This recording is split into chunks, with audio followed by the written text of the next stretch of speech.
দ্বিতীয় বিশ্বযুদ্ধের স্মৃতি বিজড়িত স্থানে ৯৬ বছর বয়সী প্রেমিকাকে বিয়ে করতে যাচ্ছেন ১০০ বছর বয়সের এক মার্কিন সেনা। ডি-ডে উপলক্ষে আগামী জুন মাসে বিয়ে করার সিদ্ধান্ত নিয়েছেন তারা। ১৯৪৪ সালে ৬ জুন দ্বিতীয় বিশ্বযুদ্ধের সময় যুক্তরাষ্ট্র, যুক্তরাজ্য এবং কানাডা সহ ফ্রান্সের বিভিন্ন মিত্র দেশের বহু বিমান দেশটির নরম্যান্ডির সমুদ্র সৈকতের তীরে জার্মানিকে ঘায়েল করার জন্য অবতরণ করেছিল। এদিন সংঘাতে অনেক সেনার প্রাণ যায়।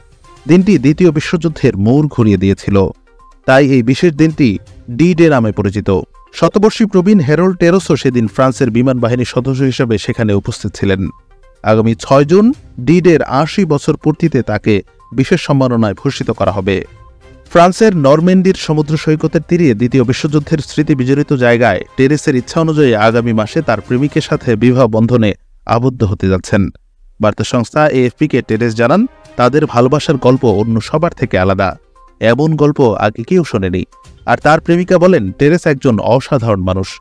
জানা গেছে, শতবর্ষী হলেও টেরেস মানুষ হিসেবে এখনও খুবই হাসিখুশি এবং প্রাণবন্ত। তিনি অনায়াসেই ঐতিহাসিক তারিখ, স্থান এবং ঘটনা মনে করতে পারেন। তার সাথে কথা বললে মনে হয় যেন এই বয়সেও তিনি ইতিহাসের বইয়ে বাস করছেন।